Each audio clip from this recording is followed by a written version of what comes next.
Selamat datang di konten terbaru dari Amat Risyad, yaitu Reaksi Ayah, di mana nanti gue akan memberikan ayah beberapa video yang kemudian akan kita perbincangkan dari sudut pandang masing-masing.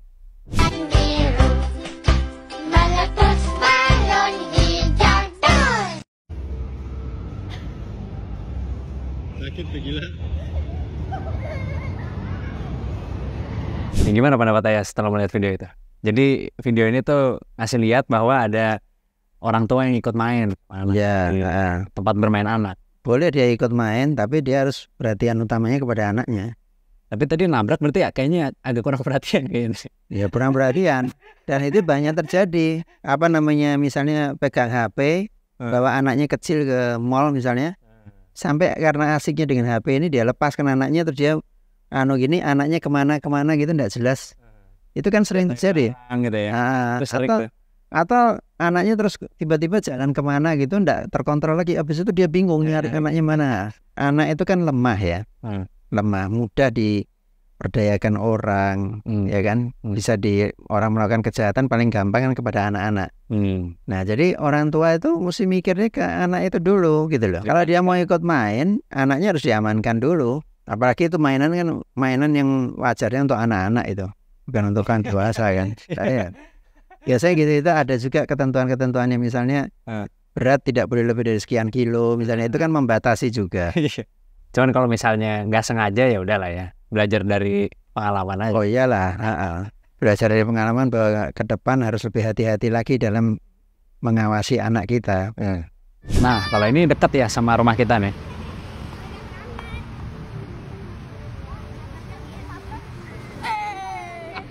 Kenapa? Permainan ini ya. Iya, permainan ini kan. Itu bukan permainan gitu. Kan Oh, ini jembatan penyeberangan. Oh. Tadi ayah mikirnya masih di tempat taman bermain. Itu bukan taman bermain itu ya, itu ya jembatan penyeberangan dia. Ayah baru perhatian. Nah, yang kuning-kuning itu untuk orang tunanetra. Iya, yang kuning-kuning itu. Iya. Gimana pendapat ayah nih anak zaman sekarang main-main di JPO nih? Ya semua itu kan karena tidak ada perhatian dari orang tua. Anak dilepaskan begitu aja. Nanti kalau ada apa-apa baru orang tuanya ribut. Waduh, anak saya celaka ini itu. Mau cari orang yang suruh bertanggung jawab, ya kan? Padahal orang tuanya tidak bertanggung jawab. Nah, jadi itulah perlunya anak itu harus ada orang dewasa yang mendampingi. Karena anak itu lemah. Nanti kalau ada apa-apa ya itu siapa yang mau tanggung jawab itu? Dia kebablasan dikit, ada orang naik sepeda motor misalnya nyerempet, kakinya patah. Dia marah-marah sama yang naik sepeda motor. Padahal itu kan bukan tempat untuk bermain. Dan itu tempat orang nyebrang sebenarnya. Nah iya, makanya inilah salah satu contoh orang tua tidak memberikan perhatian kepada anak-anaknya. Ini kan repotnya orang kita kan kadang-kadang kalau anaknya diingatkan gitu, bapaknya lihat terus bapaknya marah. Iya kan? Iya. Nah, kayak di masjid misalnya, ayah terus terang pengalaman di masjid, anaknya ngobrol aja di belakang kita kan. Kita noleh ke belakang, kita kasih tahu, diam. Artinya kita kasih kode itu supaya dia diam, tidak bicara gitu kan. Ternyata bapaknya di sebelahnya, dia kelihatan kalau dia tidak suka gitu kan. Nah itu kan contoh yang buruk buat anaknya. Nanti anaknya kalau dewasa ya dia suka ngobrol, kalau ada khotbah dia ngobrol.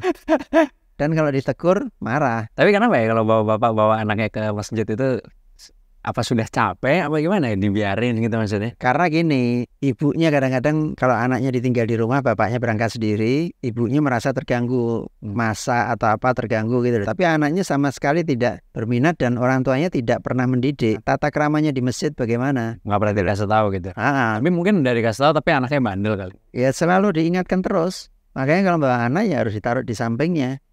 Supaya nanti kalau dia melakukan hal-hal yang akan mengganggu jamaah ya dia diingatkan. Itu dari risikonya begitu. Kan kalau nunggu minat dulu kayaknya nggak minat-minat guys anak. Oh ya. Pasti dipaksa juga. Ya boleh, enggak apa-apa, tapi ya itu. Kalau kita namanya mau mendidik anak ya sekalian mendidik yang benar, jangan dididik setengah-setengah. Justru kalau dia sampai diingatkan sama orang lain itu berarti orang tuanya ini udah terlalu acuh ya berarti ya. Iya. Sampai orang lain aja yang mengingatkan anaknya orang lain lah men. Iya, dan karena dia tersinggung, terus dia jadi marah sama orang lain itu. Padahal orang lain ini tujuannya memang mau menertibkan. Iya benar-benar. Gue frugal, gue rela jalan 1 kilo demi makan murah. Gue frugal, gue lebih milih minum kopi saset karena dengan harga sama gue dapat lebih banyak. Gue frugal, gue ngisi air untuk di kosan pakai fasilitas kantor. Gue frugal, gue selalu bawa nasi dari rumah biar pas maksi gue cuma beli lauknya aja. Mayan bro, goceng. Jadi video itu lagi ngomongin konsep frugal ya. Frugal tuh konsep minimalis gitu, hidup minimalis, seminimalis mungkin. Yang nggak perlu jangan dibeli gitu misalnya. Bagus kan? Cukup aja gitu. Sekarang pendapat aja gimana tentang itu? Bagus. Sampai jalan 1 kilo. Ya kalau dia sanggup enggak apa-apa sekalian olahraga. Sebetulnya itu kan malah dia bergerak. Bergerak kan bagus. Ya kan? Ke satu itu. Kedua, hidup sederhana itu bagus. Orang meskipun kaya itu hidup sederhana itu bukan sesuatu yang jelek. Itu bagus gitu loh. Di mana batasnya sederhana dan orang yang hidup pelit? Oh ya, kalau pelit itu mengurangi kebutuhannya. Misalnya sekarang ya, makan biasanya 5 sendok misalnya, ini 2 sendok aja cukup lah. Kenapa? Karena mahal kalau 5 sendok. Misalnya begitu gitu loh. Mengurangi kebutuhan, sementara itu kebutuhan dia. Ya kan dia butuh energi. Atau dia butuh protein. Dia sengaja makannya nasi sama kecap aja, karena mau menghemat hidup. Itu enggak boleh, enggak benar. Itu pelit namanya. Itu baru hidup pelit namanya ya? Itu pelit. Ya kalau hidup sederhana itu ya sesuai kebutuhan aja. Bukan keinginan. Ya kalau keinginan itu kan kalau dituruti terus ya enggak ada habis-habisnya kan. Nah ya. Guys, belum balik foto yuk. Ayo foto yuk. Buzzer. Cair nih, cair. Emang boleh seterang-terangan itu? Udah nggak usah ngeles lah. Wih, dibayar berapa tuh? Gak nyangka sih. Oh, ganti paslon. Cicilan mahal nih kawan. Jadi video ini ngasih tahu zaman sekarang kalau misalnya orang foto gitu ya, apalagi orang yang terkenal by followersnya, foto itu pasti orang lihat jarinya. Lihat. Jarinya dulu dilihat sama dia. Ada sih sebagian yang hanya bercanda, tapi ada juga yang serius. Masyarakat kita yang sensitif kan begitu, karena menunjukkan kurang berpendidikan. Pertama, mendukung itu tidak ada salahnya. Ya kan, itu hak pribadi. Pertama itu. Kedua, kalau setiap tindakan itu karena ini menjelang pemilu, setiap tindakan dihubungkan dengan pemilu, ya itu salah sendiri kan. Dia punya ini pikirannya kotor. Pikirannya kotor itu. Iya. Kan selalu merasa melihat orang lain tuh negatif, melihat orang dari sisi negatifnya. Itu biasanya orang itu, dia kalau lihat orang dari sisi negatifnya. Karena dia lihat orang itu dari sisi negatifnya, maka setiap gerakan orang itu dinilai aspek negatifnya. Dan itu berarti memang dia orangnya negatif, tidak bagus. Menyusahkan dirinya sendiri juga nanti. Iya. Kalau bercanda itu lain ya. Ini kan yang bicarakan ini yang serius. Walaupun kadang ada juga sih bercanda yang keterlaluan, ada juga. Ya semua yang keterlaluan pasti jelek. Udah pasti. Gitu. Karena mungkin netizen menebak-nebak ya, apa ada makna di balik makna ini maksudnya gitu kan. Karena aku juga dikitin juga. Misalnya foto begini gitu kan. Dikiranya dukung 02 gitu. Ntar foto besoknya berubah lagi ya. Misalnya, loh kok berubah sih, cicilan kurang gini-gini gitu-gitu. Tapi aku nggak ngalamin sih yang gitu. Iya. Tapi orang bercanda lah, kalau aku nganggapnya sih bercanda lah ya. Iya, kalau bercanda enggak apa-apa kan. Bercanda aja. Bercandanya anak muda kan memang kadang-kadang luar biasa kan. Tapi kalau dia serius, itu ya menunjukkan bahwa yang komentar itu pikirannya tidak positif, negatif. Orang yang berpikiran negatif, setiap lihat orang yang dicari negatifnya. Jeleknya dulu ya. Jeleknya yang dicari. Padahal setiap orang itu ada baiknya. Coba kalau kita cari, setiap ketemu orang kita cari baiknya kan itu bagus. Apa nilai plusnya untuk kita? Ya kita akhirnya selalu berpikir positif. Berpikir positif terhadap diri kita kan bagus. Jadi kita kalau melihat orang, yang kita lihat positifnya aja, itu buat diri kita itu efeknya bagus gitu, positif. Karena kita biasa berpikir positif. Gitu. Coba lihat, itu yang di belakang Dede gambar apa? Apa itu? Paru-paru. Kalau yang ini gambar apa? Usus halus lagi ya. Itu apa, Dek? Ini apa? Sabar dong, Dede, langsung tahu. Jadi video ini tuh ngasih lihat ada seorang anak yang bernama Ken Kulus. Itu ternyata cukup pintar ya.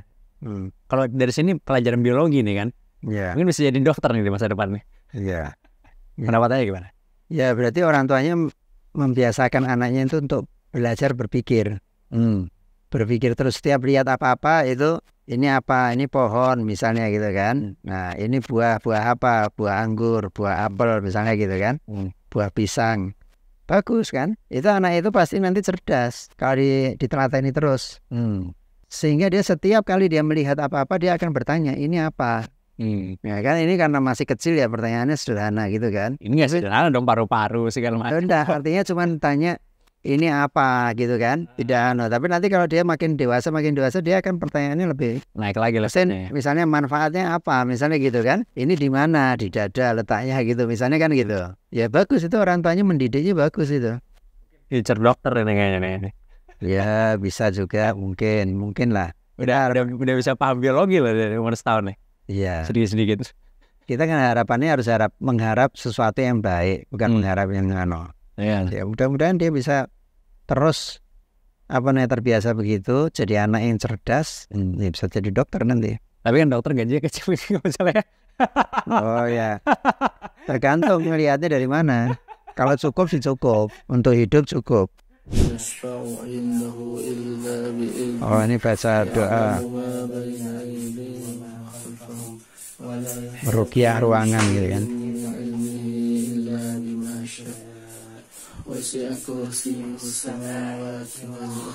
Jadi video ini ngasih lihat orang yang lagi ngeruqyah ruangan ya. Iya.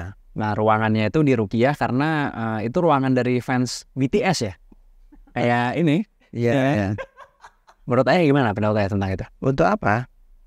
Mungkin anaknya terlalu K-popers kali, orang tuanya cemas mungkin. Menurut Ayah gimana?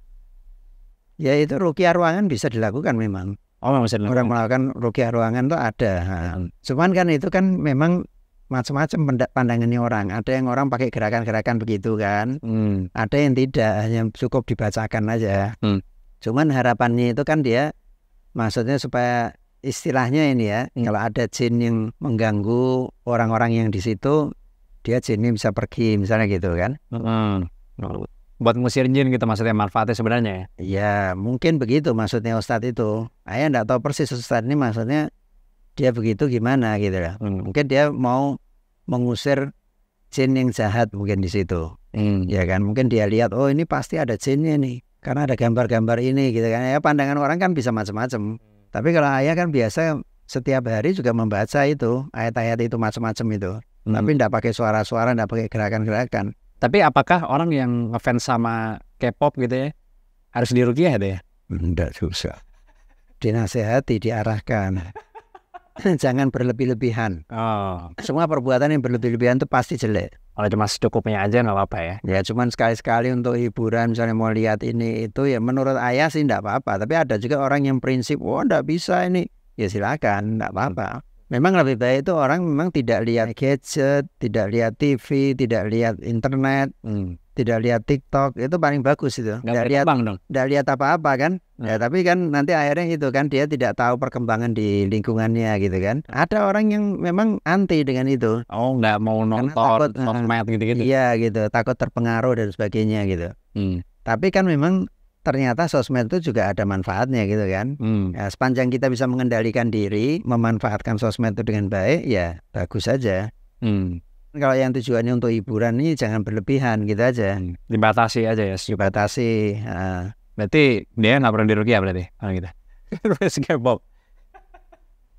Ya kan orang bisa aja suka tuh karena suaranya enak. Ya enggak apa-apa, orang kan berhak juga untuk mendengarkan. Ini pandangan ayah, ada orang yang enggak suka dengan musik ada. Iya. Tapi pandangan ayah kan ya kalau asal tidak sampai membuat dia lupa dengan agama dan sebagainya ya enggak apa-apa. Oke.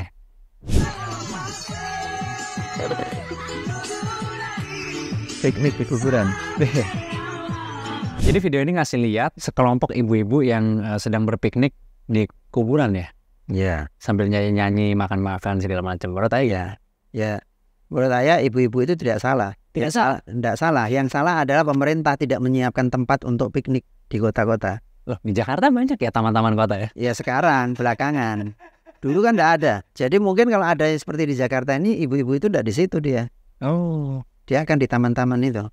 Nah mungkin itu kan daerahnya mungkin bukan di Jakarta itu. Mungkin di daerah-daerah tertentu. Karena orang itu kan ingin refreshing juga. Nah orang kalau kurang mampu kan dia refreshingnya cari tempat yang gratis. Nah harusnya di kota-kota itu dibuat taman-taman untuk hiburan masyarakat itu, menghibur diri di situ, duduk santai sambil makan-makan gitu. Kalau kata politisi, fasum fasosnya belum banyak. Ya, pokoknya prinsipnya apa namanya taman. Nanti kalau dibilang fasum fasos kan memang selalu ada di tiap tapi tidak termasuk tempat untuk piknik itu. Iya, kurang kan. Kalau dulu zaman ayah masih kecil itu malah banyak itu tempat piknik. Iya. Sekarang udah diganti jadi real estate sekarang. Nah, sekarang orang itu mungkin menilai itu harga tanah dan sebagainya itu mungkin. Nah, itu pemerintah yang harus menyiapkan tempat-tempat itu. Salah tapi itu kan. Ya salah ditinjau dari aspek apa? Dari aspek sosial. Dia dari aspek sosial ya. Sekarang kan memang kuburan-kuburan malah dibikin bagus-bagus sehingga orang situ makan-makan juga. Oh gitu ya? Ya itu kuburan-kuburan yang mewah-mewah itu. Oh iya. Bisa untuk piknik. Ada sih.